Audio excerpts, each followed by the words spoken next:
ജ്യോതിഷ ഹസ്തരേഖ സംബന്ധമായ ഈ എളിയ വീഡിയോയിലേക്ക് എല്ലാവർക്കും സ്വാഗതം.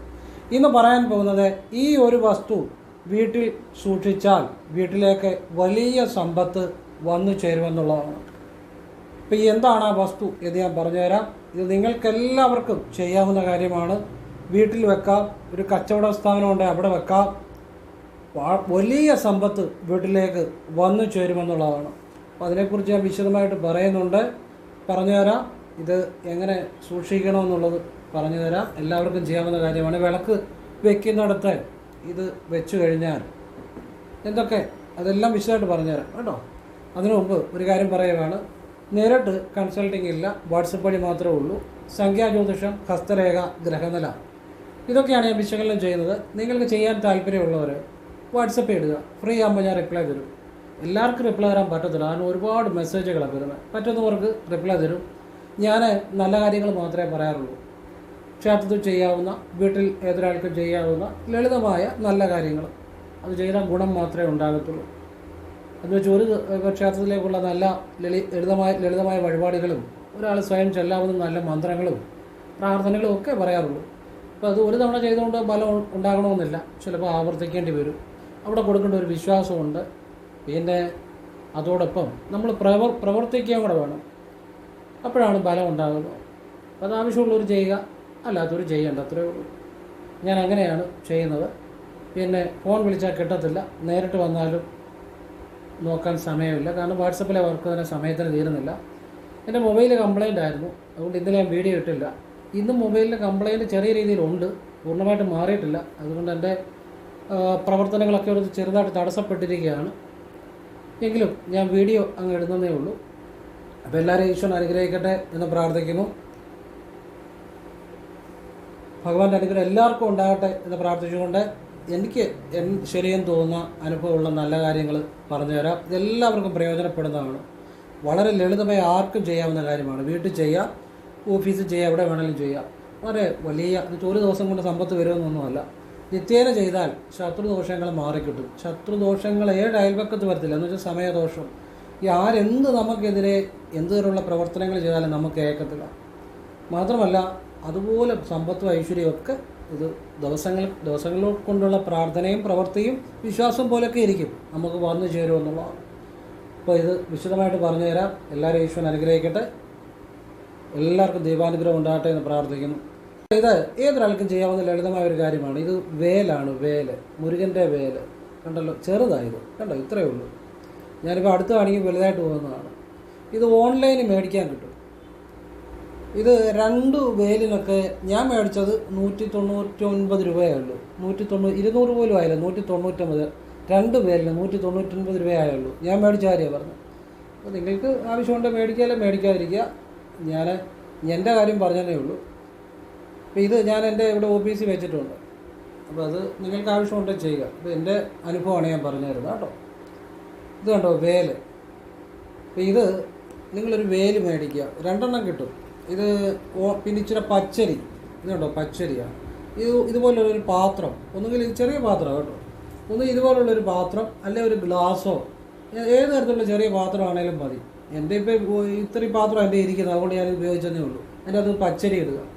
ഇത് പച്ചരിയാണ് കണ്ടോ, പച്ചരി. എന്നിട്ട് ഇതൊരു മന്ത്രം ജപിച്ച് ഇങ്ങനെ ഒരു പ്രത്യേക രീതി വെക്കണം. അത് വിളക്ക് തെളിയിക്കുന്നതിൻ്റെ അവിടോ പൂജാമുറിയിലോ നമ്മുടെ ഹാളിൽ ഷെൽഫേലോ എവിടെ വേണമെങ്കിലും വെക്കാം. വിളക്കിട്ട് വെക്കുന്നിടത്ത് വെക്കാൻ പറ്റുകയാണെങ്കിൽ വളരെ നന്നായിരിക്കും. കാരണം ഞാനിത് വെച്ച് കഴിച്ചപ്പം തന്നെ വേലറിയാതെ ഓട്ടോമാറ്റിക്കായിട്ട് അത് ഞാൻ വെച്ചപ്പോഴാണ് അങ്ങോട്ട് തിരിഞ്ഞു. ഇതെങ്ങനെ ഏത് ദിശയിലോട്ട് വേണമെന്നില്ല കേട്ടോ. ഇപ്പോൾ ഇങ്ങനെ തന്നെ വെക്കണം നിർബന്ധമില്ല, ഇങ്ങനെ വെക്കാം, എങ്ങനെ വേണമെങ്കിലും വെക്കാം വേൽ. ഇത് ഞാൻ പറഞ്ഞുതരാം, ഒരു മന്ത്രം ജപിക്കണം. ഇത് കാര്യങ്ങളൊക്കെ ഞാൻ പറഞ്ഞുതരാം. അപ്പോൾ അതിനു മുമ്പ് നിങ്ങളിത് ഞാൻ മേടിച്ചത് എങ്ങനെയാണെന്ന് പറഞ്ഞുതരാം. ഓൺലൈന് നിങ്ങൾക്കിത് എവിടെ കിട്ടുമെന്ന്, കടയിലൊന്നും ചിലപ്പോൾ കിട്ടണമെന്നില്ല, അതുകൊണ്ട് പറഞ്ഞുതരാം കേട്ടോ. അപ്പോൾ ആവശ്യമുള്ളവർ ചെയ്യാം. ഓൺലൈനിൽ നിങ്ങൾ സെർച്ച് ചെയ്ത് നോക്കിയാൽ മതി. എഴുതുന്നുണ്ട് നിങ്ങൾക്ക് എല്ലാവരും ഗോൾഡൻ ബ്രാസ് മുരുകൻ വേൽ വായിച്ചു നോക്കിയോ. ഒന്നുകൂടെ പറഞ്ഞുതരാം ശരിക്കും. ഗോൾഡൻ ബ്രാസ് മുരുകൻ വേൽ എന്ന് വെച്ച് കഴിഞ്ഞാൽ 199 രൂപയുടെ സാധനമാണ്.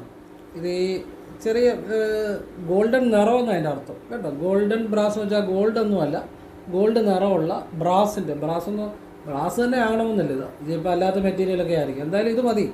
199 രൂപയുടെ 2 ഞാൻ മേടിച്ചു. ഒരെണ്ണം ഒരാൾക്ക് കൊടുക്കുകയും ചെയ്തു. ഒരു പ്രായമുള്ള അമ്മ എന്നോട് ചോദിച്ചു, അവർ കൊടുത്തു. ഒരെണ്ണം ഞാൻ ഇവിടെ വെച്ചു. അപ്പോൾ അതൊരു സന്തോഷം. അപ്പോൾ ഇത് നിങ്ങൾ എന്ത് ചെയ്യണമെന്നറിയാം. അപ്പോൾ ഇത് ഞാൻ കാണിച്ചത് എന്താണെന്ന് ചോദിച്ചു കഴിഞ്ഞാൽ, നിങ്ങൾ ചിലപ്പോൾ ഇത് കട ചെന്ന് ചോദിച്ചാൽ കിട്ടണമെന്നില്ല. അതുകൊണ്ട് ഞാനൊരു കാര്യം പറഞ്ഞു തന്നാൽ വ്യക്തമായിട്ട് പറഞ്ഞു തരത്തുള്ളൂ. അതുകൊണ്ടാണ് പറഞ്ഞു തരുന്നത്, ഒരാൾക്ക് പ്രയോജനം കിട്ടണം. അതുകൊണ്ടാണ് ഇത് എങ്ങനെ ഓൺലൈനിൽ സെർച്ച് ചെയ്യണമെന്നുള്ളവരെ എഴുതി കാണിച്ചത്. അപ്പോൾ ഇങ്ങനൊരു വേൽ മേടിച്ചിട്ട്, മുരുകൻ്റെ വേൽ, ഈ വേലിന് ഭയങ്കര ശക്തിയാണ്. നമ്മുടെ ശത്രുദോഷങ്ങളെയും തടസ്സങ്ങളെയും സാമ്പത്തിക തടസ്സങ്ങളെയും പ്രാക്ക് ദോഷങ്ങളെയും ദൃഷ്ടിദോഷങ്ങളെയും കർമ്മദോഷങ്ങളെയും ഒക്കെ മാറ്റാൻ വേലിന് ശക്തിയുണ്ട്. കാരണം വേൽ എന്ന് പറഞ്ഞാൽ, വേലിരിക്കുന്നിടത്ത് മുരുകൻ്റെ അനുഗ്രഹമുണ്ട്. മുരുകൻ്റെ അനുഗ്രഹം എന്ന് പറഞ്ഞാൽ നിങ്ങളുടെ ജീവിതത്തിൽ മുരുകൻ ദേവ സൈന്യാധിപനാണ്, ശിവൻ തന്നെയാണ്. ശിവനും ശക്തിയും മുരുകനിലുണ്ട്. മുരുകൻ എല്ലാമാണ്. മുരുകന് ഏത് കർമ്മദോഷങ്ങളെയും പാപദോഷങ്ങളെയും ഒക്കെ മാറ്റാനുള്ള ശക്തിയുണ്ട്. മുരുകൻ അഗസ്ത്യർക്കും ഗുരുവാണ്. അഗസ്ത്യർ എന്ന് പറഞ്ഞാൽ മഹാസിദ്ധൻ, സിദ്ധന്മാരുടെ സിദ്ധൻ, അഗസ്ത്യർ ഗുരുവാണ് മുരുകൻ. അപ്പം മുരുകൻ്റെ വേൽ, ഈ വേലിരിക്കുന്നിടത്ത് ദേവിയുടെ അനുഗ്രഹം കാണും. കാരണം അമ്മയാണ് കൊടുത്ത ആയുധമാണ് വേൽ. ശക്തി, ദേവിയുടെ ശക്തി അവിടെ കാണും വേലിരിക്കുന്നിടത്ത്. പിന്നെ മുരുകൻ്റെ അനുഗ്രഹം, ശിവൻ്റെ അനുഗ്രഹം. അതുപോലെ തന്നെ മു എന്ന് പറഞ്ഞാൽ മുകുന്ദൻ, രു എന്ന് പറഞ്ഞാൽ രുദ്രൻ, ക എന്ന് പറഞ്ഞാൽ കമലോത്ഭവൻ, അതായത് ബ്രഹ്മാവ്. അപ്പോൾ വിഷ്ണു, ശിവൻ, ബ്രഹ്മാവ്, 3 പേരുടെ അനുഗ്രഹം മുരുകനുള്ളിടത്ത് ഉണ്ടാവും. അപ്പം ഈ വേല് നിങ്ങൾ ഒരു പാത്രത്തിനകത്ത്, ഗ്ലാസ്സിലോ അല്ലെങ്കിൽ ചെറിയ പാത്രത്തിലോ അല്ലെങ്കിൽ ഇതുപോലുള്ള പാത്രത്തിലോ പച്ചരി ഇട്ടിട്ട് അതിലിങ്ങനെ കുത്തണം. കുത്തുമ്പോൾ ജപിക്കേണ്ട മന്ത്രം വേൽ വേൽ വെട്രി വേൽ സ്വാഹ. ഇത് ഞാൻ ഇങ്ങനെ പറഞ്ഞ് ഇത് കുത്തി നിങ്ങൾ വയ്ക്കുക. നിങ്ങളുടെ വിളക്ക് കത്തിക്കുന്നിടത്തോ ഒരു ചെറിയ ഗ്ലാസ്സിനകത്താണെങ്കിലും മതി, ഇച്ചിരി പച്ചരി ഇട്ട് കുത്തി വെച്ചാൽ മതി. ആ ഗ്ലാസ് വീട്ടിൽ ഉപയോഗിക്കുന്നതാകരുത്, പുതിയത് മേടിച്ചതായിരിക്കണം. അല്ലെങ്കിൽ ഇതുപോലെ ചെറിയ ഏതെങ്കിലും പാത്രങ്ങളാണേലും മതി, ചെറിയ പാത്രമാണേലും മതി. പക്ഷെ അത് പുതിയതായിരിക്കണം, നമ്മൾ ഉപയോഗിച്ചതായിരിക്കരുത്.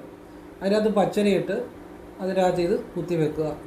കുത്തുമ്പോൾ ജപിക്കേണ്ട മന്ത്രം വേൽ വേൽ വെട്രി വേൽ സ്വാഹ. ഈ മന്ത്രം ദിവസവും നിങ്ങൾ വിളക്ക് കത്തിക്കുന്നിടത്ത് വെച്ചാൽ ഏറ്റവും നല്ലതാണ്. അല്ലെങ്കിൽ നിങ്ങൾക്ക് പൂജാമുറി വെക്കാം, അല്ലെങ്കിൽ നിങ്ങൾക്ക് ഷോക്കേസ് ഉണ്ടെങ്കിൽ അവിടെ വെക്കാം, അല്ലെങ്കിൽ നിങ്ങൾക്ക് ഹാൾ ഉണ്ടെങ്കിൽ ഹാളിൽ വെക്കാൻ പറ്റിയ ഏതെങ്കിലും സ്ഥലം ഉണ്ടെങ്കിൽ അവിടെ വെക്കാം. നിങ്ങൾക്ക് എവിടെ വേണമെങ്കിലും വയ്ക്കാം. വിളക്കിൻ്റെ മുന്നിൽ വെക്കുകയാണെങ്കിൽ കൂടുതൽ നല്ലത്. വിളക്ക് കത്തിക്കുമ്പോൾ അവിടെ വെച്ചാൽ മതി. അല്ലാത്തപ്പോൾ എടുത്ത് മാറ്റി നിങ്ങൾക്ക് ഷോക്കേസിലോ അല്ലെങ്കിൽ ഹാളിലോ എവിടെയെങ്കിലും വയ്ക്കാം. എവിടെയെങ്കിലും നല്ല ഒരു ശുദ്ധമായ സ്ഥലത്ത് വയ്ക്കാൻ ശ്രമിക്കുക. പിന്നെ വിളക്കിൻ്റെ ശുദ്ധബുദ്ധി ഉള്ളപ്പോൾ മാത്രം സ്ത്രീകൾ ഇത് ചെയ്യാവുള്ളൂ. അതുകൂടെ ശ്രദ്ധിച്ചാൽ നല്ലതായിരിക്കും. പിന്നെ നമ്മളിപ്പോൾ ഷോക്കേസിലൊക്കെ ഇരിക്കുകയാണെന്നുണ്ടെങ്കിൽ ചിലർക്ക് ഇപ്പോൾ ഷോക്കേസിൽ വെക്കാൻ പറ്റുവാണെങ്കിൽ അവിടെ ഇരുന്നോട്ടെ, അത് ഗ്ലാസ് ഇട്ട് അതിന് മുന്നിൽ നിന്ന് പ്രാർത്ഥിച്ചാൽ മതി, നല്ലതാണ്. അല്ലെ വിളക്കിൻ്റെ മുന്നിൽ വെക്കാൻ പറ്റുവാണെങ്കിൽ ദിവസവും എടുത്ത് ഈ വിളക്കിൻ്റെ മുന്നിൽ വെക്കാം. അപ്പോൾ ഈ വേല് ഇതിനകത്തൊന്നും എടുക്കണ്ട. ഇത് നമ്മൾ ഇപ്പം ഗ്ലാസ്സാണെങ്കിൽ ഗ്ലാസ്സിനകത്ത് പച്ചരി ഇട്ട് അത് വേല് കുത്തി വെച്ചിട്ട് അതോടെ ആ ഗ്ലാസും പച്ചരിയും വേലോടെ ഉൾപ്പെടെ നമ്മൾ വിളക്ക് കത്തിക്കാത്തപ്പോൾ എടുത്ത് വേറെ സ്ഥലത്ത് മാറ്റി വെക്കുക. വിളക്ക് കത്തിക്കുമ്പോൾ എടുത്ത് ഇങ്ങോട്ട് വയ്ക്കുക, വിളക്കിൻ്റെ മുന്നിലേക്ക് വയ്ക്കുക. പിന്നെ അല്ലെങ്കിൽ പൂജാമുറി സ്ഥിരമായിട്ട് ഇരുന്നോട്ട്. പിന്നെ ഈ പച്ചരി കേടാകുമ്പോൾ ആഴ്ചയിലോ മാസത്തിലോ അതെങ്ങനെയാണെന്ന് വെച്ചാൽ കേടാകുന്ന പോലെ നിങ്ങൾക്കത് മാറ്റി വെക്കാം. ആ പച്ചരി കളഞ്ഞിട്ട് വേറെ പച്ചരി വെക്കാം. ഇനി പച്ചരി എവിടെ വേണമെങ്കിലും ഇനി കളയുന്ന എവിടെ ആയിരിക്കും അടുത്ത സംശയം.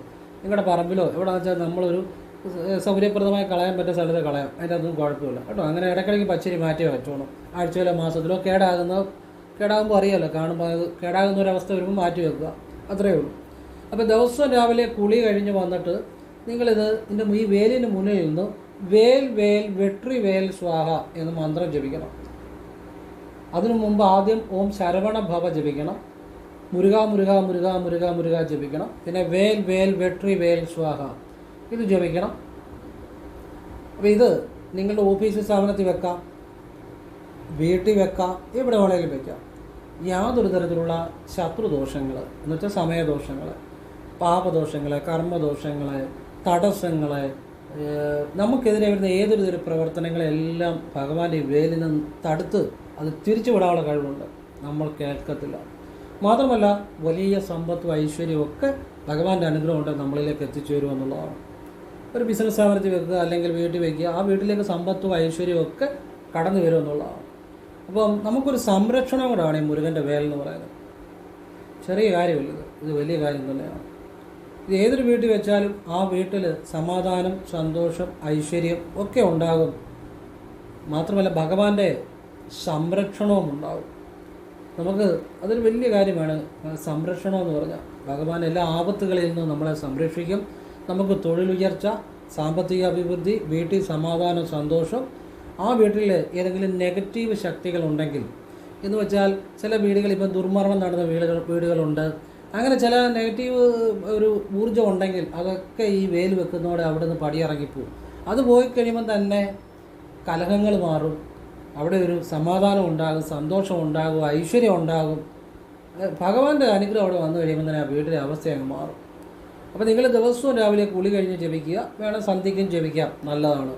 ഈ മന്ത്രം ഞാൻ വീഡിയോയുടെ താഴെ ഡിസ്ക്രിപ്ഷൻ ബോക്സിൽ എഴുതിയിടാം. വേൽ വേൽ വെട്രി വേൽ സ്വാഹ. വെട്രി എന്ന് വെച്ചാൽ വിജയം എന്നർത്ഥം, വിജയം. അപ്പോൾ വേൽ വേൽ വെട്രി വേൽ സ്വാഹ. എല്ലാവിധ വിജയങ്ങളും ഉണ്ടായി വരും, എല്ലാ കാര്യത്തിലും വിജയങ്ങളും ഉണ്ടായി വരും. അപ്പോൾ ഇത് നിങ്ങൾ ചെയ്യുക. അപ്പോൾ നിങ്ങൾക്ക് ഞാനിതെല്ലാം പറഞ്ഞു തന്നു. ഇതെവിടെ കിട്ടും, എങ്ങനെ മേടിക്കാം. ഞാൻ മേടിച്ച വെച്ചാണ് ഞാൻ പറഞ്ഞത്. പിന്നെ നിങ്ങൾക്ക് ആവശ്യമുണ്ട്, നിങ്ങൾ ഇഷ്ടം പോലെ മേടിക്കാതിരിക്കുകയൊക്കെ ചെയ്യാം. ഞാൻ മേടിച്ചത് എങ്ങനെയാണെന്നുള്ളതാണ് പറഞ്ഞത്. പിന്നെ അത് എങ്ങനെയാണ് വെക്കേണ്ടത് എല്ലാം ഞാൻ പറഞ്ഞു തന്നു. അപ്പോൾ ഇത് ഏതൊരാളുടെയും ജീവിതത്തിൽ ഗുണം നൽകുന്നതാണ്. മാത്രമല്ല മുരുകൻ്റെ അനുഗ്രഹം ഉണ്ടായാൽ ഭൂമി, സമ്പത്ത്, വീട് ഇതെല്ലാം ഉണ്ടായി വരും. അതുപോലെ എല്ലാ കാര്യങ്ങളും ബിസിനസ്, വ്യാപാരം, കേസ് ഇങ്ങനെയുള്ള കാര്യങ്ങളിലൊക്കെ വിജയങ്ങൾ ഉണ്ടാകാനും നമുക്ക് ഏത് കാര്യവും അനുകൂലമാകാനും പക്ഷേ ഭഗവാന്റെ അനുഗ്രഹം കൊണ്ട് സാധിക്കും. പക്ഷേ ഭഗവാനെ വിശ്വസിക്കണം, നമുക്ക് സംശയം പാടില്ല. ഇതൊക്കെ ചെയ്യുമ്പോൾ സംശയത്തോടെ ചെയ്ത ഒരു ഫലം ഉണ്ടാകാൻ പോകുന്നില്ല.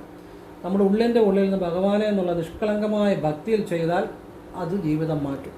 അല്ലെങ്കിൽ നമ്മൾ യാന്ത്രികമായിട്ട് ചെയ്തുകൊണ്ട് ഒരു മാറ്റവും ഉണ്ടാകത്തില്ല, വെറുതെ സമയങ്ങളാണെന്നുള്ളൂ.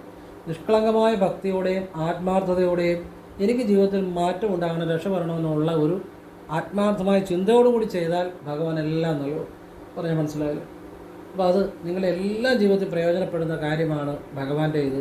എല്ലാ കാര്യങ്ങളിലും വിജയം ഉണ്ടാകും എന്ന് മാത്രമല്ല ഭഗവാന്റെ ഒരു സംരക്ഷണം. നമ്മളൊക്കെ പലരും കവചങ്ങൾ ജപിക്കാറുണ്ടല്ലേ. ഇപ്പോൾ നാരായണ കവചം, അങ്ങനെ കവചങ്ങൾ ജപിക്കാറുണ്ട്. ഈ വേലിൻ്റെ ഈ മന്ത്രം ജപിച്ചാൽ തന്നെ അതൊരു കവചമാണ്. സുബ്രഹ്മണ്യ വേലിനെ തടുക്കാൻ ഈ പ്രപഞ്ചത്തിൽ യാതൊന്നുമില്ല. വേൽ വേൽ സുബ്രഹ്മണ്യ വേൽ, എന്നെ സുറ്റിക്കാക്കും സുബ്രഹ്മണ്യ വേൽ.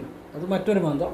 നിങ്ങൾ വേൽ വേൽ വെട്രി വേൽ സ്വാഹ എന്നുള്ള മന്ത്രം ജപിച്ചാൽ മതി. അത് ഞാൻ വീഡിയോയുടെ താഴെ എഴുതിയിടാം കേട്ടോ. എല്ലാത്തിൽ നിന്നും ഭഗവാന്റെ അനുഗ്രഹം ഉണ്ടാകും. ദിവസവും വേലിനെ വണങ്ങണം, രാവിലെ വൈകിട്ട് കുളി കഴിഞ്ഞ് വണങ്ങുക. പിന്നെ സാധിക്കുന്നവർ ചൊവ്വാഴ്ചയും ഞായറാഴ്ചയും പറ്റുന്നവർ ചെയ്യുക, മുരുകക്ഷേത്ര ദർശനം ചെയ്യുക.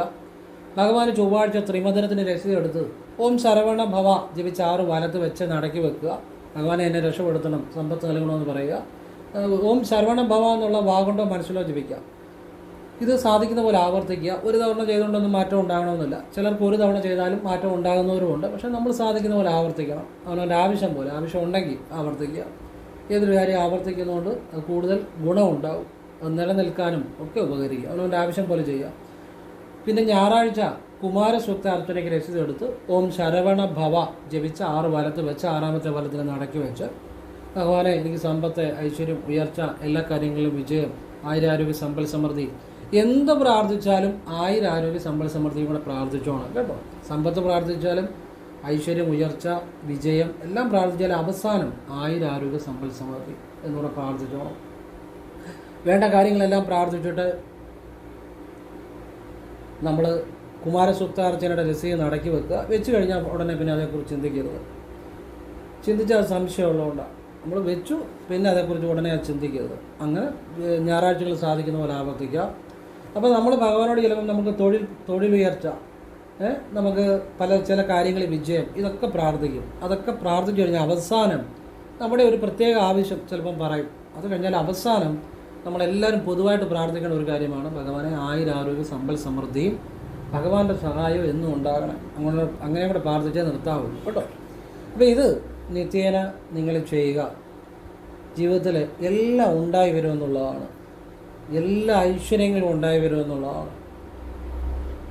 ഇതിനോളം അത്ര ഒരു ഭഗവാന്റെ അനുഗ്രഹം ഉണ്ടാകുന്ന ഒരു കാര്യമാണ്. ഇതൊക്കെ നിങ്ങൾക്ക് എനിക്ക് പറഞ്ഞു തരാൻ സാധിച്ചതിൽ ഞാൻ ആ സർവേശ്വരനോട് നന്ദി പറയുന്നു. ഇത് എൻ്റെ കഴിവോ ഒന്നുമല്ല, നമുക്ക് ഭഗവാൻ തരുന്ന അറിവുകൾ നമ്മൾ പറഞ്ഞു തരുന്നു. ഇത് അത്ഭുതകരമായ കാര്യമാണ്. ഞാൻ നിങ്ങൾക്ക് വേറൊരു കാര്യം കൂടെ പറഞ്ഞുതരാം. ഇത് നിങ്ങൾക്ക് ഇത് അനുഭവത്തിൽ നിന്നായി പറഞ്ഞു തരുന്നത്. എത്രയോ ആളുകളുടെ ജീവിതം ഞാൻ പറഞ്ഞ് രക്ഷപ്പെട്ടിട്ടുണ്ട്. നമ്മളൊക്കെ മൊബൈൽ ഉപയോഗിക്കുമല്ലോ. ഈ മൊബൈൽ ഇതുപോലൊരു കവർ മേടിക്കുക, ഇങ്ങനെ മടക്കാണ്.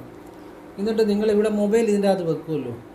വെക്കുന്നതിൻ്റെ അടിയിൽ ഈ ATM കാർഡ് വെച്ചിട്ട് അതിൻ്റെ മുകളിൽ മൊബൈൽ വെച്ച് ഇതിൻ്റെ അകത്ത് സെറ്റാക്കുക. അതായത് മൊബൈലിൻ്റെ അടിയിൽ ATM കാർഡ് വയ്ക്കുക. ഇതൊരു നിങ്ങളത് ചെയ്ത് നോക്കുക. ഒരു 3 മാസം അല്ലെങ്കിൽ 6 മാസം ഒക്കെ കഴിയുമ്പോൾ നിങ്ങളിലേക്ക് സാമ്പത്തികമായിട്ട് എനിക്ക് മാറ്റം വരും. ഞാനിത് പറഞ്ഞു തരുന്നത് എന്തിനാണെന്നറിയോ? ഞാൻ പറഞ്ഞു കൊടുത്ത് ഒരുപാട് ആളുകൾക്ക് അനുഭവം ഉണ്ടായിട്ടുണ്ട്. ഒരുപാട് ആളുകളുടെ ജീവിതം മാറിയിട്ടുണ്ട്. കാരണം ഇതിൻ്റെ അകത്തൊരു രഹസ്യം എന്താണെന്ന് ചോദിച്ചു കഴിഞ്ഞാൽ, ഇത് ഈ സമ്പത്തിനെ സൂചിപ്പിക്കുന്ന ATM കാർഡ് അല്ലേ, ഇത് നമ്മുടെ മൊബൈലിൻ്റെ അടിയിൽ വയ്ക്കുന്നു. മൊബൈലിൻ്റെ അടിയിൽ വയ്ക്കും. എന്നിട്ട് നമ്മൾ ഈ മൊബൈൽ എപ്പോഴും യൂസ് ചെയ്യുന്നുണ്ടല്ലോ. അപ്പം നമ്മൾ യൂസ് ചെയ്യുന്ന ഒരു വസ്തുവിൽ ഹിഡനായിട്ട് നമുക്ക് കാണാൻ പറ്റത്തില്ല, എപ്പോഴും കാണാൻ പറ്റത്തില്ലല്ലോ. പക്ഷെ നമുക്കറിയാം ഇതിൻ്റെ അകത്ത് ATM കാർഡുണ്ടെന്ന്. ATM കാർഡ് ഇങ്ങനെ വെച്ചാൽ അവനോ സൂക്ഷിച്ചോണം. അങ്ങനെ സൂക്ഷിക്കാൻ കഴിവുള്ളവരത് ചെയ്താൽ മതി കേട്ടോ. അല്ലാതെ കഴിവത്തില്ലാത്തവർ ചെയ്തിട്ട് കാര്യമില്ല. നമുക്കത് സൂക്ഷിക്കാനുള്ള ഒരു പ്രാപ്തിയും കൂടെ വേണം. ഇങ്ങനെ വെച്ചെന്ന് മൊബൈലെങ്ങും വെച്ച് മറന്നൊന്നും പോകരുത്. അതൊക്കെ അവനോ ശ്രദ്ധിച്ചോണം. അങ്ങനെ ശ്രദ്ധിക്കാന്നുള്ളവർ ചെയ്താൽ മതി കേട്ടോ. അപ്പം ചിലരുണ്ടല്ലോ ഒരു ബോധമില്ലാതെ മൊബൈൽ അവിടെ ഇവിടെയും വെച്ച്, അങ്ങനെയുള്ള കഴിവില്ലാത്തവർ ചെയ്യണ്ട, അതിന് പ്രാപ്തിയുള്ളത് ചെയ്താൽ മതി. അപ്പോൾ ഈ മൊബൈൽ ഇങ്ങനെ നമ്മളെപ്പോഴും യൂസ് ചെയ്യുമ്പോൾ നമ്മുടെ ബോധം എപ്പോഴും ഈ ഹിഡനായിട്ടുള്ള മറിഞ്ഞിരിക്കുന്ന ഈ സമ്പത്തിൻ്റെ സ്രോതസ്സിനെക്കുറിച്ച് എപ്പോഴും ഒരു ബോധം കാണും ഉള്ളിൽ. ആ ഒരു ബോധമാണ് നമ്മളുടെ പ്രപഞ്ചത്തിൽ ആ സമ്പത്തുമായിട്ട് കണക്ട് ചെയ്ത് നമുക്ക് സമ്പത്ത് ഉണ്ടാക്കുന്നത്. അത് ഞാൻ ഒന്നുകൂടെ പറഞ്ഞുതരാം. പണ്ട് കാലത്ത് ഈ പണമുള്ള ചില അച്ചായന്മാർ, അച്ചായന്മാർ ഞാൻ ഉദ്ദേശിക്കുന്ന പ്രായമുള്ള ചില ആളുകളെ ഞാൻ കണ്ടിട്ടുണ്ട്. അവർ പലപ്പോഴും ഈ പൈസ വെക്കുന്നത്, അത് കാശുള്ള ചില ആളുകളാണ്. ഈ ഉടുപ്പ് കാണും, ഉടുപ്പിനകത്തൊരു പോക്കറ്റ് കാണും, അതിനകത്ത് പൈസ എപ്പോഴും വയ്ക്കും. അങ്ങനെ ഉള്ളവരുടെയും ശരിക്കും പൈസ കാണും. ഉടുപ്പിൻ്റെ അകത്ത് പോക്കറ്റിലായിരിക്കും പൈസ വയ്ക്കുന്നത്. അല്ലെങ്കിൽ അവർക്കൊരു നിക്കർ കാണാം, നിക്കറിൻ്റെ അകത്തായിരിക്കും പൈസ വയ്ക്കുന്നത്. പഴയ കാശുള്ള ചില കൈകാര്യം ചെയ്യുന്ന ആളുകളെ ഞാൻ കണ്ടിട്ടുണ്ട്. അപ്പോൾ നമ്മൾ മണി ഇതുപോലെ അല്ലെങ്കിൽ മണിയെ സംബന്ധിച്ച കാര്യങ്ങൾ ഹിഡനായിട്ട് നമ്മുടെ ശരീരത്തോട് ചേർന്നിരുന്നാൽ നമ്മളുടെ ഉള്ളിലെ ആ കോൺഷ്യസ്നസ്, ആ ബോധം, ആ സാമ്പത്തിക ആ എനർജിയായിട്ട് കണക്റ്റ് ആകും. ഈ വിദ്യ ഞാൻ പലർക്കും പറഞ്ഞു കൊടുത്ത് പലർക്കും സാമ്പത്തിക നില മാറിയിട്ടുണ്ട്. പിന്നെ നമ്മൾ അധ്വാനിക്കുകയും കൂടെ വേണം. പക്ഷേ എങ്കിലും ഇങ്ങനെയുള്ള ചില ടെക്നിക്കുകൾ ചെയ്താൽ നമുക്ക് ഒരു പുതിയ ഒരു മാറ്റങ്ങൾ ഉണ്ടാക്കാൻ ഉപകരിക്കും. പിന്നെ നമ്മൾ നല്ലതായിട്ട് പ്രവർത്തനം അല്ലെങ്കിൽ നമ്മൾ നല്ലതായിട്ട് അധ്വാനിക്കുകയും കൂടെ വേണം. അപ്പോൾ ഇത് ഒരു ദിവസം ചെയ്തുകൊണ്ടൊന്നും മാറ്റം ഉണ്ടാകാൻ പോകുന്നില്ല. ചിലർക്ക് 3 മാസം, ചിലർക്ക് 6 മാസം, ചിലർക്ക് 1 വർഷം കഴിയുമ്പോഴായിരിക്കും മാറ്റം വന്നത്. പക്ഷെ മാറ്റം വന്ന് ഞാൻ കണ്ടിട്ടുണ്ട് പലർക്കും. അനുഭവമുള്ള കാര്യം പറയുന്നത്. നിങ്ങൾക്ക് ആവശ്യമുണ്ട് ചെയ്യുക, ഇല്ലേ ചെയ്യണം, അത്രയേ ഉള്ളൂ കാര്യം. എനിക്ക് ചെയ്യണമെന്നും യാതൊരു നിർബന്ധവുമില്ല. അനുഭവങ്ങൾ അടിസ്ഥാനത്തിലുള്ള ചില കാര്യങ്ങൾ പറയുന്നു. ആവശ്യമുള്ളവർ ചെയ്യുക, അല്ലാത്തവർ ചെയ്യാതിരിക്കുക, അത്രയേ ഉള്ളൂ. നമ്മളുടെയൊക്കെ വീടുകളിൽ ഞാൻ ധാരാളം അനുഭവത്തിൽ നിന്ന് മനസ്സിലാക്കിയൊരു കാര്യമാണ്. പല കാര്യങ്ങൾ നമ്മുടെ ചുറ്റും നടക്കുന്ന പല കാര്യങ്ങൾ കണ്ട അനുഭവത്തിൽ നിന്ന് മനസ്സിലാക്കിയൊരു കാര്യമാണ്. ഈ വീട്ടിലെ ഭർത്താവ്, പല ഭാര്യമാരും പറയാറുണ്ട്, പലപ്പോഴും പറയും ഭർത്താവിന് ഭാര്യയോട് സ്നേഹമില്ല. ചില ഭർത്താക്കന്മാർ പറയും ഭാര്യയ്ക്ക് എന്നോട് സ്നേഹമില്ല, എന്നോട് നല്ല രീതിയിൽ പെരുമാറുന്നില്ല. ഇത് ഒരുപാട് നമ്മുടെ ചുറ്റും കാണുന്ന ഒരു കാര്യമാണ്. അപ്പം ഞാൻ മനസ്സിലാക്കിയ ഒരു കാര്യം എന്നറിയോ, ഈ ഭർത്താവിനിപ്പം ഭാര്യയോടാണേലും ഭാര്യയ്ക്ക് ഭർത്താവിനോടാണേലും രണ്ടുപേരുടെയും കാര്യമാണ് പറയാം. ഇപ്പം പുറമേ നിന്നൊരാൾ, വെളിയിൽ നിന്നൊരാൾ വന്നിട്ട് ചിലപ്പം ഒരാളുടെ ഭാര്യയോട് വെളിയിൽ നിന്നൊരാൾ വന്നിട്ട് ചിലപ്പം കൂടുതൽ സ്നേഹം കാണിക്കും. സ്നേഹം കാണിക്കുമ്പോൾ അവർക്ക് അതിനൊരു ലക്ഷ്യവും കാണും. പക്ഷെ ഭർത്താവിന് അതിൻ്റെ ആവശ്യമില്ല. ഭർത്താവിൻ്റെ സ്നേഹം എന്ന് വെച്ചാൽ അഭിനയമല്ല. അല്ലെങ്കിൽ തിരിച്ച് ഭാര്യയ്ക്കാണേലും ഇപ്പോൾ വെളിയിൽ നിന്ന് ഒരാൾ വന്ന്, ഒരു പെണ്ണ് വന്ന് ഭർത്താവിനോട് സ്നേഹം കാണിച്ചാലും ഭർത്താവ് വിചാരിക്കും എന്നോട് കൂടുതൽ സ്നേഹം ഉള്ളതുകൊണ്ടാണ്. പലപ്പോഴും അവർക്കൊക്കെ ഒരു ലക്ഷ്യം കാണും. അപ്പോൾ ഭാര്യ ആയിക്കോട്ടെ ഭർത്താവായിക്കോട്ടെ, രണ്ടുപേരെ ഒരുപോലെ ഞാൻ പറയുന്നത്. അപ്പോൾ ഈ ഭാര്യ ആണെങ്കിലും ഭർത്താവാണേലും ഈ കൂടുതൽ വെളിയിൽ നിന്ന് ഒരാൾ വന്ന് വല്ലതും കഴിച്ചോ ഉണ്ടോ ഉറങ്ങിയോ എന്നൊക്കെ കാര്യങ്ങൾ തിരക്കുമ്പോൾ, കൂടുതൽ കെയറിങ് കാണിക്കുമ്പോൾ അവരുടെ സ്നേഹം സത്യമാണെന്ന് കരുതി ഇന്ന് നമ്മുടെ ചുറ്റും ഒരുപാട് ആളുകൾ ഈ വിവാഹം കഴിഞ്ഞവരാണെങ്കിൽ പോലും പലരുടെയും കൂടെ ഈ ഒളിച്ചോടുന്നവരും പലരുടെയും കൂടെ പോകുന്ന ഒരു പ്രവണത കാണുന്നുണ്ട്.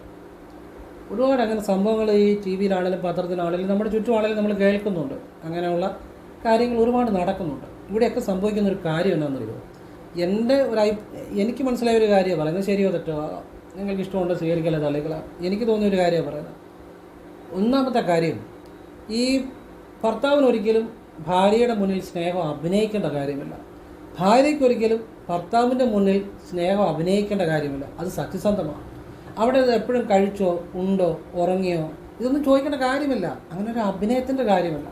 പക്ഷെ വെളിയിൽ നിന്ന് വരുന്ന ഒരാൾ അങ്ങനെ ചോദിക്കുന്നുണ്ടെങ്കിൽ അയാൾക്കൊരു ലക്ഷ്യമുണ്ട്. അതൊരു അഭിനയമാണ്. കാരണം ഈ വ്യക്തിയുടെ സ്നേഹം പിടിച്ചു പറ്റി അങ്ങനെ ചില ലക്ഷ്യങ്ങളുടെ അടിസ്ഥാനത്തിലാണ് വരുന്നത്. അത് സത്യമല്ല. അതൊരു ഒരു ഒരു ട്രാപ്പായിരിക്കും മിക്കവാറും. അതിൻ്റെ പുറകെ പോയാൽ ഒരു കുടുംബം ഇട്ടിട്ട് അതിൻ്റെ ഭാര്യ ആണെങ്കിലും ഭർത്താവാണേലും അങ്ങനെയുള്ള കാര്യങ്ങൾ പുറകെ പോയവരാരും രക്ഷപ്പെട്ടിട്ടില്ല. അപ്പോൾ അത് എനിക്ക് തോന്നിയ ഒരു കാര്യം ഞാൻ പറഞ്ഞതേ ഉള്ളൂ. ഒരിക്കലും ഭാര്യയാണേലും ഭർത്താവാണേലും ചിലപ്പം വീട്ടിലാണേലും ആ കൂടുതൽ സ്നേഹം പ്രകടിപ്പിക്കുന്നതല്ല സ്നേഹം, സത്യസന്ധമായ പ്രവൃത്തിയാണ് സ്നേഹം. മറ്റൊരാൾ വെളിയിൽ നിന്ന് ഒരാൾ വന്ന് നിങ്ങളെ കൂടുതൽ കെയർ ചെയ്യുമ്പോൾ അത് സത്യമാണെന്ന് കരുതി അതിൻ്റെ പുറകെ പോകരുത്. അങ്ങനെ പോയവരാരും രക്ഷപ്പെട്ടിട്ടില്ല. ഒരു കുടുംബം ഒരിക്കലും കളയരുത്. നല്ല രീതിയിലുള്ളൊരു കുടുംബം നിലനിർത്തുക തന്നെ വേണം. പിന്നെ ഈശ്വരാധീനത്തിൻ്റെ കുറവ്, ക്ഷേത്രത്തിലൊക്കെ പോയി പ്രാർത്ഥിച്ചാൽ കുറച്ചൊക്കെ നല്ല ബുദ്ധി തോന്നും. അപ്പോൾ ആവശ്യമില്ലാത്ത കാര്യത്തിന് പുറകെ പോകത്തില്ല. പിന്നെ ഇതുപോലെയുള്ള മനസ്സിലാക്കി പ്രവർത്തിക്കേണ്ട കാര്യങ്ങൾ മനസ്സിലാക്കി പ്രവർത്തിക്കുക. ഒരുപാട് കുടുംബങ്ങൾ രക്ഷപ്പെടും. അതുകൊണ്ട് ഞാൻ പറഞ്ഞതാണ്. പലർക്കും അബദ്ധങ്ങൾ വരുന്നത് എന്നാന്ന് ചോദിച്ചു കഴിഞ്ഞാൽ, ഇപ്പോൾ ഒരു ഏതെങ്കിലും ഒരു മീഡിയാസിൽ ഒക്കെ ആയിരിക്കും. ഇപ്പോൾ ഒരുപാട് സോഷ്യൽ മീഡിയാസ് ഉണ്ടല്ലോ. അപ്പം ഇന്ന് ഒരുപാട് മെസ്സേജുകൾ വഴിയൊക്കെ ആളുകൾക്ക് സംസാരിക്കുകയൊക്കെ ചെയ്യാം. ഇപ്പോൾ 10 മെസ്സേജ് അയക്കുക ഉണ്ടോ ഉറങ്ങിയോ എന്നൊക്കെ ചോദിക്കുമ്പം, ഇപ്പം പുരുഷനായിക്കോട്ടെ സ്ത്രീക്കായിക്കോട്ടെ വെളിയിൽ നിന്ന് ഒരാൾ ചോദിക്കുമ്പം തോന്നും, എന്നോട് അവരത് ചോദിച്ചല്ലോ, അല്ലെ എൻ്റെ ഭർത്താവ് എന്നോട് ചോദിക്കുന്നില്ലല്ലോ, അല്ലെ എൻ്റെ ഭാര്യ എന്നോട് ചോദിക്കുന്നില്ലല്ലോ. പക്ഷെ അതിനൊക്കെ ലക്ഷ്യങ്ങൾ കാണും. ആ വഴിയെ പുറകെ പോയവരാരും രക്ഷപ്പെട്ടിട്ടില്ല. നല്ലൊരു കുടുംബം കളഞ്ഞൊരിക്കലും അത്തരം കാര്യങ്ങൾ ചെയ്യരുത്. ഒരു കുടുംബത്തിൽ എന്നുള്ള സ്നേഹം എന്ന് പറഞ്ഞാൽ അത് ആത്മാർത്ഥമാണ്, സത്യസന്ധമാണ്. അവിടെ അഭിനയിക്കേണ്ട ആവശ്യമില്ല. അതുകൊണ്ടാണ് കഴിച്ചോ ഉണ്ടോ ഉറങ്ങിയോ ഒന്നും ചോദിക്കാത്തത്. കാരണം അവിടെ അഭിനയിക്കേണ്ട കാര്യമില്ല. അത് സത്യസന്ധമാണ്. ആ പ്രവർത്തികൾ എല്ലാം സത്യസന്ധമാണ്. അപ്പോൾ അത് നമ്മൾ തിരിച്ചറിയുക. ഒരുപാട് ചതിക്കുഴികളിൽ പോയി വീഴാതിരിക്കുക. ഇന്ന് ഒരുപാട് കുടുംബങ്ങളിൽ മക്കളെയൊക്കെ ഇട്ടിട്ട് പല രീതിയിലും പോകുന്നുണ്ട്. ആരെങ്കിലും ഒരുത്തം ഒരുത്തി വന്നേച്ച് ഇതുപോലെ അങ്ങോട്ട് ഒരു കെയറിങ് പോലെ പെരുമാറിക്കഴിയുമ്പം അതൊരു അഭിനയം തന്നെയാണ്. ഒരാളെ വലയിലാക്കാൻ അല്ലെ അവരുടെ ചില പ്രത്യേക കാര്യങ്ങൾ സാധിക്കാൻ വേണ്ടി അതൊരു ടെക്നിക്കെന്നേ ഉള്ളൂ. അല്ലെ ഒരാളെ പെടുത്താനുള്ള ഒരു ചതിക്കുഴി തന്നെയാണ് അങ്ങനെയുള്ള അഭിനയങ്ങൾ. അപ്പോൾ അത് സത്യമെന്ന് നമ്മൾ വിചാരിക്കും. കാരണം അത് സത്യമല്ല. കാരണം ഈ കാണിക്കുന്ന കാര്യങ്ങളെല്ലാം അവർക്ക് എന്തെങ്കിലും ലക്ഷ്യങ്ങൾ കാണും. ഈ വ്യക്തിയെ കൊണ്ടുപോയിട്ടോ അല്ലെങ്കിൽ ഈ വ്യക്തിയിൽ നിന്ന് എന്തെങ്കിലും കാര്യങ്ങളോ ഒക്കെ കാണും. അത് കഴിയുമ്പോൾ അവരുടെ പാട്ടിന് പോകും. നശിക്കുന്ന കുടുംബമായിരിക്കും. അപ്പോൾ ഇത് എനിക്ക് ശരിയെന്ന് തോന്നിയൊരു കാര്യം പറഞ്ഞു കാണും. പിന്നെ പഠിക്കുന്ന കുട്ടികൾക്ക് ധാരാളമായിട്ട് ഇന്ന് കാണുന്ന ഒരു കാര്യമുണ്ട്. അവർക്ക് ഇൻ്റർനെറ്റ് ഉണ്ട്, അവർക്ക് ഫേസ്ബുക്ക് ഉണ്ട്, അല്ലെങ്കിൽ അവർക്ക് വാട്സപ്പ് ഉണ്ട്, അവർക്ക് പല പല ഇന്ന് മെസ്സേജിനുള്ള അല്ലെ പല ഒരു കാര്യങ്ങളുണ്ട്. പണ്ട് കാലത്തെ പോലല്ല. അപ്പോൾ അവർക്ക് ഈ പല മീഡിയാസിലൂടെ പല കാര്യങ്ങളിലൂടെയും പരിചയപ്പെടുന്ന വ്യക്തികൾ അവരുമായിട്ടൊക്കെ ഒരു പഠിക്കുന്ന കുട്ടികളാരും സ്നേഹബന്ധം ഒക്കെ അതിലൊരു മെസ്സേജൊക്കെ പാസ് ചെയ്ത് കഴിയുമ്പോൾ അവർ ഈ കുട്ടി, ഇപ്പോൾ ആൺകുട്ടിയാണേലും പെൺകുട്ടിയാണേലും ഇതുപോലെ തന്നെ നീ ഇന്ന ഡ്രസ്സ് ഇടണം, ഭംഗിയാണ്. ഇപ്പോൾ വേറൊരുത്തം പറയണോ ഭംഗിയാണ്. അതൊക്കെ കേൾക്കുമ്പോൾ ഒരു സന്തോഷം. ശരിക്കും പറഞ്ഞാൽ ഇതൊക്കെ ഒരു പെടുത്താനുള്ള, മനുഷ്യനെ പെടുത്തുകയാണ്. അതിന് ആത്മാർത്ഥമായ സ്നേഹങ്ങളൊന്നുമല്ല. അത് നീ ഇന്ന ഡ്രസ്സ് ഇട്ടാൽ, ആണും പെണ്ണും ആയിക്കോട്ടെ, ഇന്ന ഡ്രസ്സ് ഇട്ടാൽ നല്ലതാണ്, നിന്നെ കാണാൻ നല്ലതാണ്, നീ സുന്ദരിയാണല്ലേ, നീ സുന്ദരനാണ്, നിൻ്റെ സംസാരം നല്ലതാണ്. സംസാരം നല്ലതാണെന്നാണ് എന്നാൽ ഒന്നുമില്ല. ഇതൊക്കെ പറയുന്നത് എന്തിനാണെന്ന് ചോദിച്ചു കഴിഞ്ഞാൽ അവരെ ഒരു ലക്ഷ്യം വെച്ച് പറയുന്നവരാണ് ആര് പറഞ്ഞാലും. അത് പുരുഷനാണെങ്കിലും സ്ത്രീയാണെങ്കിലും. അപ്പോൾ ഈ പഠിക്കുന്ന പ്രായത്തിൽ ഈ കുട്ടികൾ ഇതൊക്കെ സത്യസന്ധമാണെന്ന് വിചാരിച്ച് പഠനവും കളഞ്ഞ് വീട്ടുകാരെ ഉപേക്ഷിച്ച് ചിലപ്പോൾ ഇതിൻ്റെയൊക്കെ പുറകെ പോകും. അത് ആണാണേലും പെണ്ണാണേലും. അവസാനം അങ്ങനെ പോയവരാരും രക്ഷപ്പെട്ടിട്ടില്ല. പഠിക്കുന്ന സമയത്ത് പെൺകുട്ടിയാണേലും ആൺകുട്ടിയാണേലും നിങ്ങൾ നല്ല രീതിയിൽ പഠിച്ച് നല്ലൊരു ജോലി സമ്പാദിക്കാൻ ശ്രമിക്കുക. എന്നിട്ട് നിങ്ങൾക്ക് ഇഷ്ടമുള്ളവരെ സ്നേഹിക്കുകയോ സ്നേഹിക്കാതിരിക്കുകയോ അല്ലെ നല്ല രീതിയിലുള്ള ജെനുവിനായിട്ടുള്ള വീട്ടുകാർ നടത്തുന്ന കാര്യങ്ങളോ അങ്ങനെയുള്ള അറേഞ്ച്ഡ് മാരേജോ അല്ലാത്ത മാരേജോ ജെനുവിനായിട്ടുള്ള കാര്യങ്ങൾ ചെയ്യാൻ ശ്രമിക്കുക. ഒരിക്കലും ഈ ഇങ്ങനെയുള്ള കാര്യങ്ങളുടെ തെറ്റായ കാര്യങ്ങളുടെ പുറകെ പോകരുത്. അതെപ്പോഴും ശ്രദ്ധിക്കുക. അതുപോലെ ഇന്നത്തെ കാലത്ത് ആളുകൾ വലിയ ക്രെഡിറ്റായിട്ട് പറഞ്ഞു നടക്കുന്നൊരു കാര്യമുണ്ട്. ഞാൻ പലയിടത്തും കേട്ടിട്ടുണ്ട്, അതുകൊണ്ടാണ് പറഞ്ഞത്.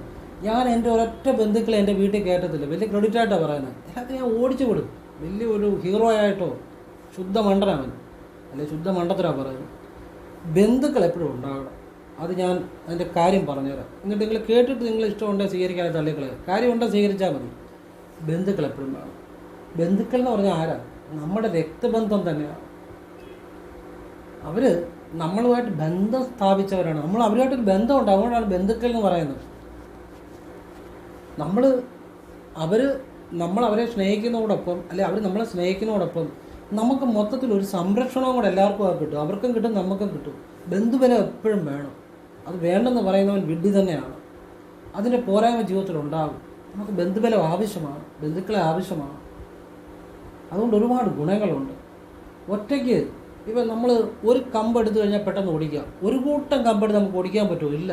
അതാണ് ഒന്നിച്ച് നിൽക്കുന്നതിൻ്റെ ബലം എന്ന് പറഞ്ഞാൽ ഒരു ഭയങ്കര ബലമാണ്. ഏത് കാര്യങ്ങളെയും സർവൈവ് ചെയ്യാനും ഏത് കാര്യങ്ങളിൽ പ്രശ്നങ്ങൾക്കും പരിഹാരം കാണാനും ബന്ധുബലമുള്ളവർക്ക് പറ്റും. ഇനി ഇതൊന്നുമല്ല ബന്ധുബലത്തിൻ്റെ ഞാൻ വേറൊരു കാര്യം പറഞ്ഞുതരാം. നിങ്ങളിപ്പോൾ ആശുപത്രി കിടക്കുകയെന്ന് വിചാരിക്കുക.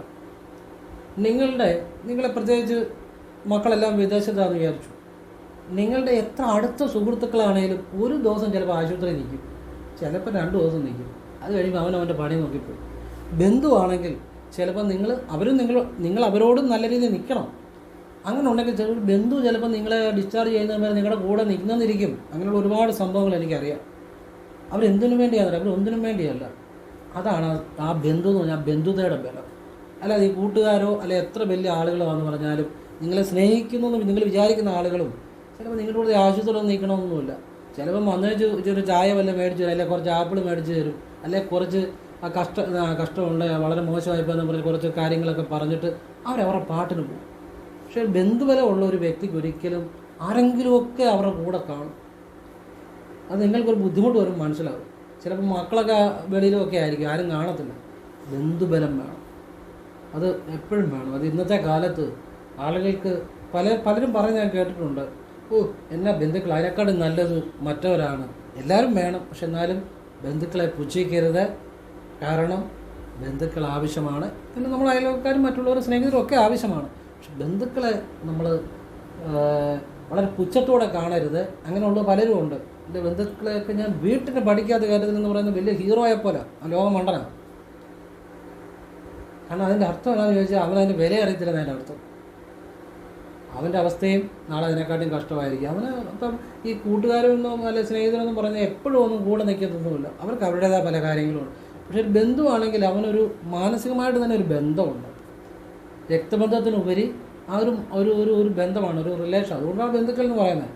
അവർ ചിലപ്പം പലപ്പോഴും നമ്മുടെ കൂടെ കാണും ഏതൊരു കാര്യത്തിലും. പക്ഷെ അവരോട് നമ്മൾ നല്ല രീതിയിൽ നിൽക്കണം എന്നുള്ളതാണ്. അവരപ്പം നമ്മളോട് നല്ല രീതിയിൽ നിൽക്കും. നമ്മളെങ്ങനെ അവരോട് പെരുമാറുന്നോ ആ രീതി അവർ നമ്മളോട് ഇങ്ങോട്ട് നല്ല രീതിയിൽ പെരുമാറുകയും ചെയ്യും. അപ്പോൾ ബന്ധുക്കൾ നമ്മളോട് മോശമായി പെരുമാറുന്നുണ്ടെങ്കിൽ നമ്മുടെ ഭാഗത്തുകൊണ്ട് തെറ്റ് എന്നുള്ളതാണ് സത്യം. അല്ലാതെ നമ്മൾ ആ കുറ്റങ്ങൾ മാത്രം കണ്ടെത്തി അവരെ മാത്രം കുറ്റം പറയുന്നതിനകത്ത് അർത്ഥമൊന്നുമില്ല.